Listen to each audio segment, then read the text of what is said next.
अस्सलाम वालेकुम हज़रात। गामिदी साहब के ख़यालात से इख्तिलाफ़ रखने वालों का सबसे बड़ा एतराज़ उन पर यह होता है कि गामिदी साहब दाढ़ी को सुन्नत ही नहीं मानते, जबकि ये इतनी बड़ी सुन्नत है। हालांकि मैंने जहाँ तक समझा है, ये स्कूल ऑफ थॉट्स की डेफिनेशंस का फ़र्क है। फ़िक़्ह हनफ़ी में जिस तरह सुन्नत मुअक्किदा और सुन्नत गैर मुअक्किदा, वाजिब, मुस्तहब ऐसी कई कैटेगरीज़ हैं, इस तरह बाकी स्कूल ऑफ थॉट्स में नहीं है। वहाँ सुन्नत सिर्फ वही है जिसे हनफी मज़हब में सुन्नत मुअक्किदा कहा जाता है, जिसको करना ज़रूरी है और छोड़ना गुनाह है। जबकि हनफी मज़हब में दूसरी कैटेगरी सुन्नत गैर मुअक्किदा भी है, जिसको करना सवाब है और छोड़ना गुनाह नहीं है। ये कैटेगरी दूसरे स्कूलों में नहीं है, बल्कि सुन्नत के बाद वहाँ नफल की कैटेगरी में ऐसी चीज़ें आती हैं जो की जाएं तो सवाब और ना की जाएं तो भी इंसान बरी है। दाढ़ी के मामले में गामिदी साहब के ख़यालात दुनिया की नंबर 1 इस्लामी यूनिवर्सिटी अल अज़हर के शेख के फतवे के मानिंदी ही है कि दाढ़ी रखना न रखना मज़हब से नहीं बल्कि उस दौर के कस्टम्स से ताल्लुक़ रखता था। इसके बाद गामिदी साहब की अपनी राय ये कि दाढ़ी न रखना गुनाह नहीं, लेकिन जो शख्स नबी सल्लल्लाहु अलैहि वसल्लम की मोहब्बत में दाढ़ी रखेगा तो उसकी नीयत के मुताबिक अल्लाह उसको अज्र भी देगा। तो जिस तरह की बातें गामिदी साहब ने दाढ़ी के बारे में कही हैं, फ़िक़्ह हनफ़ी के हिसाब से ऐसी बातें गैर मुअक्किदा सुन्नत के बारे में कही जाती हैं और दूसरे स्कूल ऑफ थॉट्स में नफल इबादत के बारे में ऐसी बातें कही जाती हैं। और मैं गामिदी साहब की बात को फ़िक़्ह हनफ़ी के तराजू पर तौलता हूँ तो दाढ़ी को गामिदी साहब के मुताबिक भी नबी सल्लल्लाहु अलैहि वसल्लम की सुन्नत ही पाता हूँ, लेकिन गैर मुअक्किदा सुन्नत, जिसे अदा करने पर सवाब है और अदा न करने पर अजाब नहीं। यूँ फ़िक़्ह हनफ़ी के रिवायती आलिमों ने दाढ़ी रखने को सुन्नत मुअक्किदा कहा है, जिस सुन्नत को छोड़ने पर अजाब है। इस बात की दलील में वो आप सल्लल्लाहु अलैहि वसल्लम की इस हदीस को लाते हैं कि आप सल्लल्लाहु अलैहि वसल्लम ने फरमाया कि अपनी मूछें पस्त रखो और दाढ़ी बढ़ा लो और यहूद के खिलाफ अमल करो। ये हदीस बिल्कुल सही है, लेकिन इस हदीस से ये नतीजा निकालना कि दाढ़ी मजहब का ना छोड़ा जा सकने वाला हुक्म है, ये नतीजा दुरुस्त नहीं, क्योंकि बिल्कुल उन्हीं अल्फाज के साथ आप सल्लल्लाहु अलैहि वसल्लम की 2 और सही अहादीस हैं। एक है बुखारी शरीफ किताब 56 हदीस 668 पर कि आप सल्लल्लाहु अलैहि वसल्लम ने फरमाया कि अपनी सफ़ेद दाढ़ियों को रंग लो और यहूद से उलट काम करो। इसी तरह नबी सल्लल्लाहु अलैहि वसल्लम ने यह भी फरमाया है कि यहूद जूते और सैंडल पहनकर इबादत नहीं करते, तो तुम इस मामले में यहूद से उलट काम करो, यानी जूते और सैंडल पहनकर इबादत करो। ये हदीस अबू दाऊद शरीफ में किताब 2 नंबर 652 पर दर्ज है। यानी बिल्कुल उन्हीं अल्फाज में मुसलमानों से आप सल्लल्लाहु अलैहि वसल्लम ने नमाज में जूते पहनने और सफ़ेद दाढ़ियों को रंगने की बात भी फरमाई है, जिन अल्फाज में दाढ़ी बढ़ाने की बात फरमाई।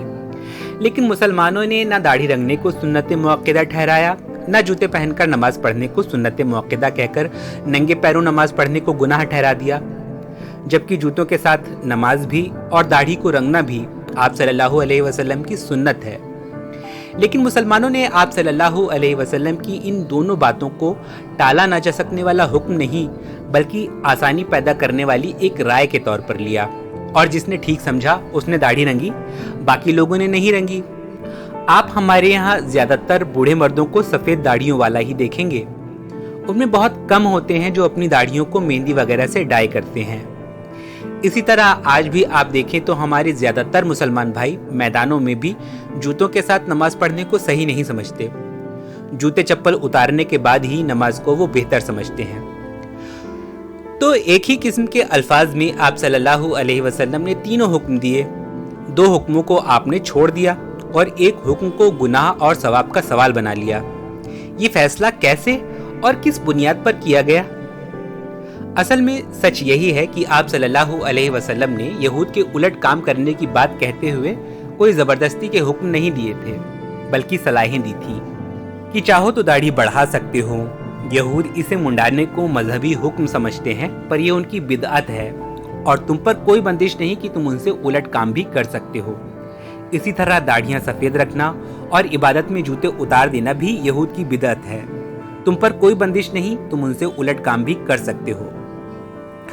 मुस्नद अहमद में अबू उमामा रजी अल्लाहु अन्हु से रिवायत एक तवील हदीस है जिसमें मालूम चलता है कि मदीना के यहूदियों की इन बिदअतों को मुसलमान अल्लाह के दीन का हिस्सा समझकर उनकी पैरवी करने लगे थे, क्योंकि उससे पहले आप सल्लल्लाहु अलैहि वसल्लम ने कुछ मामलों में मुसलमानों को यहूदियों के तरीक़ों पर चलने की सलाह दी थी, जो तरीक़े अल्लाह के दीन के यहूद में बचे रह गए थे। इसके बाद मुसलमान अपने आप यहूद के कई तरीक़ों की पैरवी करने लगे और तब एक मौके पर आप सल्लल्लाहु अलैहि वसल्लम ने मुसलमानों को वो तमाम बातें बताईं कि यहूद के इन तरीक़ों की पैरवी तुम पर ज़रूरी नहीं, तुम जो चाहे वो करो। और फिर मुसलमानों ने जो चाहा वो किया। तो दाढ़ी बढ़ाना और यहूद के उलट अमल करना इस हदीस में मजहब का ज़रूरी हुक्म नहीं है, बल्कि एक सलाह है कि तुम जो बेहतर लगे वो करो। इसके अलावा दाढ़ी के हुक्म पर एक और हदीस है जिसमें फितरत में शामिल 10 चीज़ों में से एक दाढ़ी को बताया गया है, लेकिन रावी को 10वीं चीज़ याद नहीं है और 10 चीज़ें अंदाजे से याद करने के बाद उस लिस्ट में खतने का कहीं जिक्र ही नहीं आता, जो कि दूसरी कई अहम अहादीस से साबित सुन्नत है। रावी की खराब याददाश्त की वजह से ये हदीस भी कोई मजबूत दलील नहीं बन पाती। शायद दाढ़ी के हक में ना के बराबर अहादीस होने की वजह से ही फिका शाफई में दाढ़ी मुंडाने को हराम नहीं बल्कि महज मकरूह माना गया है। फिर अल अजहर के शेख ने भी दाढ़ी के सुन्नत न होने का फतवा दिया और उसके बाद जाकर गामदी साहब ने अपनी राय पेश की है। कई भाई ये कहते हैं कि भले दाढ़ी के हक में ज्यादा रिवायात ना हो, लेकिन आप सल्लल्लाहु अलैहि वसल्लम ने हमेशा दाढ़ी रखी थी, तमाम सहाबा के दाढ़ी थी। इससे साबित होता है कि दाढ़ी दीन का एक अहम जुज है। मैं उन भाइयों से यही पूछता हूँ कि क्या सहाबा के इस्लाम लाने से पहले उनके दाढ़ी नहीं थी और मुसलमान होने के बाद नबी सल्लल्लाहु अलैहि वसल्लम के हुक्म पर उन्होंने दाढ़ी रखी? ऐसा कोई जिक्र मिलता है क्या? या नबी सल्लल्लाहु अलैहि वसल्लम को नबूवत मिलने के पहले आप सल्लल्लाहु अलैहि वसल्लम की 40 साल जिंदगी में आप सल्लल्लाहु अलैहि वसल्लम ने दाढ़ी नहीं रखी थी और अल्लाह ने जब उन्हें नबी बनाया तब उनको दाढ़ी का हुक्म दिया? ऐसा कोई जिक्र है?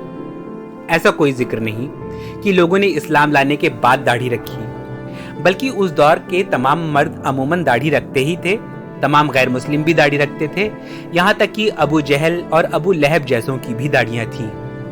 तो फिर आप कैसे और किस बुनियाद पर दाढ़ी को दीन का अहम जुज बताते हो, जबकि इस्लाम के पहले और बाद मर्दों की दाढ़ी में किसी भी फर्क के लाए जाने का कोई जिक्र उस दौर में नहीं मिलता? तो अब जहां तक तमाम नुक्तों को मद्देनजर रखकर बात समझ में आती है वो ये है कि दाढ़ी रखना इस्लाम का ज़रूरी हुक्म नहीं है। हाँ, नबी सल्लल्लाहु अलैहि वसल्लम की मोहब्बत में उनके तरीक़ों की पैरवी में दाढ़ी रखने वाले को अल्लाह की तरफ से अजर मिलने की उम्मीद ज़रूर है, और इस नाते अपनी समझ के हिसाब से कहूँ तो दाढ़ी ऐसी सुन्नत है जिसके अदा करने पर सवाब है और कज़ा करने पर अजाब नहीं है।